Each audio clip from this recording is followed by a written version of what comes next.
Ya ada perasaan sakit hati, ada perasaan. Ada sakit hatinya, mau marah tapi nggak bisa. Iya. Mau marah cuman, ya itu kan orang tua dari suami ya. Nah, sebelum kamu lanjut nonton video ini, aku pengen kamu untuk subscribe this channel, nyalakan loncengnya juga ya.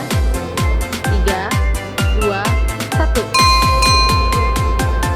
Udah. Nah, gitu dong. Thank you ya udah subscribe.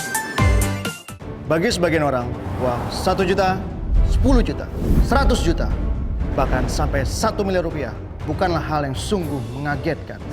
Namun, jutaan orang di sana mungkin tidak pernah terbayangkan mendapatkan uang 12 juta rupiah untuk dibelanjakan. Saya Mr. Money, saya akan berjalan kemana arah mata angin berjalan untuk mencari siapakah yang beruntung mendapatkan uang 12 juta rupiah dari saya dalam Uang Kaget.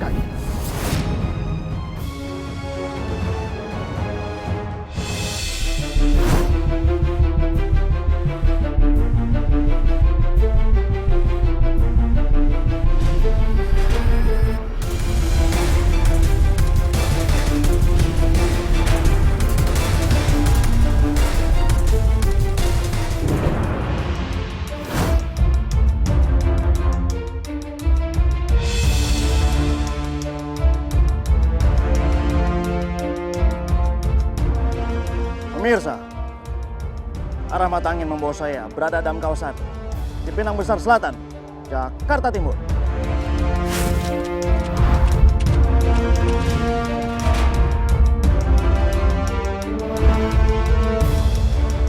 Hari ini kisah datang dari seorang bapak bernama Bapak Tri Wahyono.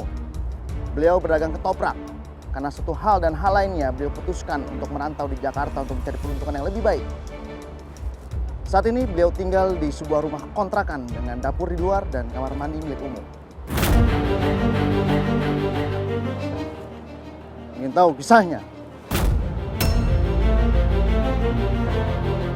Ikuti saya.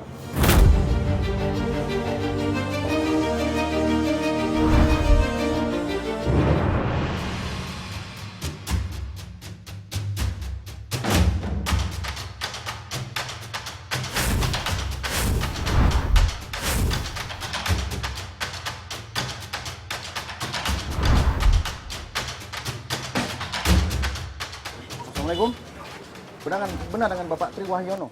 Ibu mohon maaf ya kalau saya ganggu Bapak. Mari Pak, sini Pak. Ada apa, Pak? Sini dulu. Saya apa, Pak? Salah Bapak banyak. Dagang di sini sudah ada izin belum? Belum, Pak. Kalau gerobaknya nanti diambil sama Satpol PP bagaimana? Resiko, Pak. Namanya orang kecil gimana lagi, Pak? Ini Bapak gimana? Dagang ketoprak pendapatannya berapa setiap hari? 30.000. Satu ketoprak dijual berapa? Untuk bahan baku bikin ketoprak itu dari mana Pak? Kayak contohnya ketupatnya. Ngambil di tempat kontrakan. Ambil di tempat orang. Iya. Kenapa tidak buat sendiri, kan itu mudah sekali Pak, dari beras kan? Iya. Cuman gak ada yang buat. Satu modalnya nggak ada. Modalnya nggak ada. Terus kacang segala macam beli di pasar. Di tempat itu kontrakan, Pak. Sama, ambil Iya. di tempat orang juga. Iya, Pak. Ini gerobaknya juga punya orang. Ini alhamdulillah udah punya sendiri, dulu ikut orang, tapi karena ekonomi lemah, jadi saya harus bayar kontrakan, harus bayar ini kan saya imbangi, ngumpulin uang demi sedikit, bikin sendiri, jadi kita tinggal bayar kontrakan aja. Bagus. Lebih baik daripada Bapak kerja sama orang itu malah rugi semuanya di Bapak Tri. Ini saya mau ketemu sama istri dan anak. Bapak bawa gerobaknya ya ke rumah. Iya, iya. Boleh kan? Bisa, Pak. Sekalian banyak hal yang mau saya sampaikan nanti di sana. Tapi saya nggak apa-apa kata Pak. Hah? Saya nggak mau apa-apa. Saya tidak bisa jawab sekarang. Yang penting saya ketemu sama istri dulu. Silakan Pak.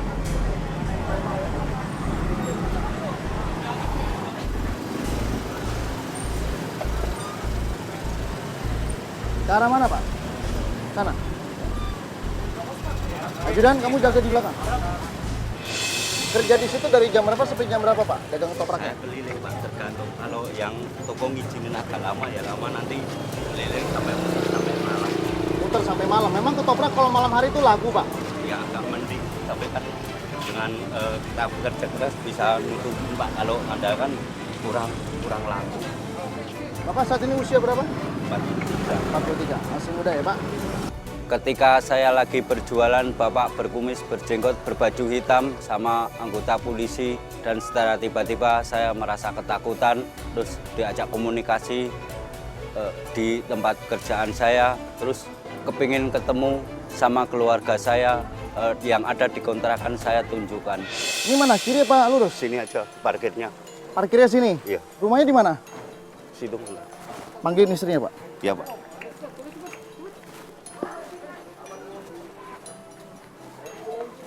Assalamualaikum. Bapak permisi. Ya, mari. Ya. Bu, Maaf, saya ada mengganggu tamu, ya. Bu. Ya. Assalamualaikum. Ya. Ibu, Ibu sedang apa di sini? Lagi santai saja? Lagi beres-beres. Lagi beres-beres rumah. Di dalam ada siapa? Nggak ada siapa-siapa. Nggak ada Pak. siapa-siapa Anak-anak ya? lagi sekolah. Oh, oke. Rumahnya kecil sekali, Pak. Kontrak, Pak. Boleh saya lihat, Pak? Silakan. Iya, iya. Yuk, Pak. Bapaknya saja yang mengantar saya, Ibu. Nggak apa-apa. Ya, mari, Pak. Atap rumahnya rendah sekali, Pak. Hanya segini saja. Iya, Pak. Astaga, Pak. Kecil sekali rumahnya. Ini ruangan apa? Ini khusus buat tidur anak-anak sama belajar. Khusus anak tidur dan belajar. Iya. Ini? Ya kadang saya tidur sama istri, Sama kadang istri buat di sini? sholat. Iya. Ini mah kayak kamar kos-kosan, Pak. Bahkan lebih besar kamar kos-kosan daripada rumah ini. Ya gimana Pak, saya masih ditolong. Jadi saya bersyukur bisa ditolong nempatin sini gitu.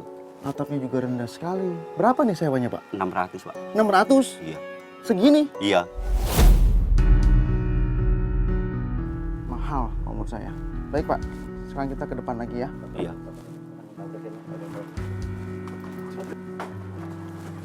Pak Tri, Iya. ini milik Bapak. Iya. Berarti dapurnya di luar. Iya. Barang-barang sampai yang lain ya. Iya. Terus kamar mandinya di mana? Situ. Di Depan, luar Pak. juga, milik umum. Umum. Baik, ya dah. Bapak dan Ibu kita ngobrol di depan.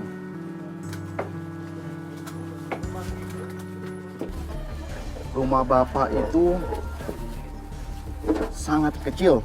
Dihuni oleh berapa orang, Pak? 4 orang. 4 ya. Anak 2.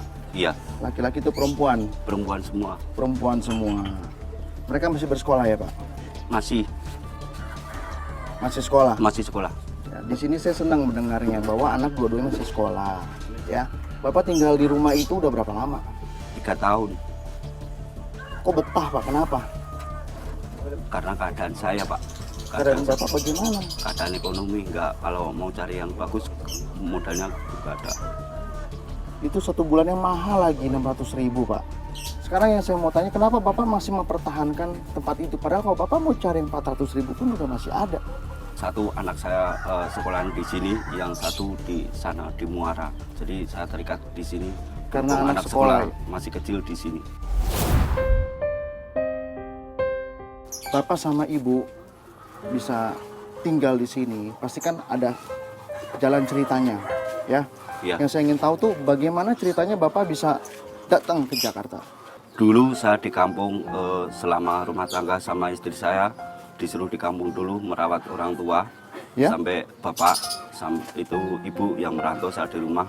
Sampai almarhum bapak meninggal, yang rawat saya sama istri saya. Berhubung ekonomi saya kacau, terus ibu saya kan perantauan, membanding-bandingkan ekonomi. Saya sempat berontak, nggak kuat. Ibu selalu istilahnya mengatur rumah tangga saya. Sedangkan saya kalau udah rumah tangga prinsipnya nggak boleh diatur sama orang lain, gitu aja prinsip. Sampai saya pindah ke tempat kosong antara jarak 100 meter, tapi masih aja ibu ikut campur keluarga saya. Urusan rumah tangga. Ya, sedangkan saya ekonominya nggak begitu mapan dibandingkan kakak saya. Saya jadi makin paham, ternyata alasannya datang ke Jakarta, Iya. di kampung, tinggal sama orang tua Bapak, lalu direcokin masalah rumah tangga. Iya, Pak. dan dibandingkan ekonomi sama kakaknya sendiri. Iya. Ya, itu pasti menyakitkan. Sedangkan rezeki itu kan orang masing-masing ya Pak. Iya. Ya, tidak semuanya sama. Mungkin sekarang keadaan kakak lebih baik dan roda itu berputar kan Pak. Iya Dan benar. selalu selamanya di atas. Cuman kalau kita ambil dari sisi positif dari ibu, Iya. ya, ibu tuh maunya kakak adik ini bersaing secara sehat Pak. Iya benar. Jadi persaingan dengan kakak sendiri, bukan dengan orang lain. Supaya bapak tuh jangan kalah jauh lah sama kakak, seperti itu. Nah untuk ibunya nih, istrinya, sepertinya istrinya setia sekali menemani bapak. Melihat ibu mertua yang ngoceh mulu tuh seperti apa tanggapannya? Ya ada perasaan sakit hati, ada perasaan Ada sakit hatinya, mau marah tapi nggak bisa. iya. Mau marah cuman, ya itu kan orang tua dari suami ya. Iya namanya orang punya hutang Pak. Kadang Iya. katanya suami saya punya hutang karena saya, karena nurutin saya katanya gitu sih. Difitnah seperti itu. Berarti kesimpulannya di sini yang membuat Bapak Tri ini susah ekonomi ibu gitu ya, secara tidak langsung. Namanya orang lagi nggak suka. Memang dulu di saat berpacaran atau menikah dapat restu tidak? Dapat Dapat. Kalau dapat kenapa seperti itu? Dendam nggak sama mertua? enggak. Enggak. Bapak Tri, Iya. waduh, Bapak dapat istri yang baik sekali nih saya lihat. Amin. Ya, walaupun dalam hatinya sebenarnya tidak suka juga sama ibu mertua, tapi dia tidak bisa melawan karena menghargai Bapak sebagai suami, ya, menganggap seperti orang tuanya sendiri. Nah, sekarang Bapak Tri keadaan seperti ini sudah berapa lama? 3 tahun. Sudah 3 tahun. Mau sampai kapan seperti ini terus, Pak? Saya nggak bisa menentukan, soalnya rezeki itu yang ngatur Tuhan, dan saya bisa berusaha Pak. Kakak pernah telepon tidak? Enggak. Nggak pernah. Ibu pernah telepon? Enggak. Nggak pernah. Enggak. Jadi benar-benar hilang kontak tuh Pak ya? Dari adik Iya. adik itu ada kabar ke kampung, saya baru pulang. Kalau nggak ada nggak pulang. Sedih sekali saya mendengarnya Pak ya. Pekerjaan ibu biasanya ngapain aja kalau misal bapaknya sedang berdagang? Bantu dengan jualan kopi keliling, Jualan kopi keliling, pakai sepeda atau jalan kaki? pakai gerobak Gerobaknya yang mana Bu? di depan Di depan itu. Itu gerobak milik sendiri atau sewa? milik sendiri. Berapa penghasilannya Bu? Rata-rata 40.000. 40.000. Harusnya. Ya.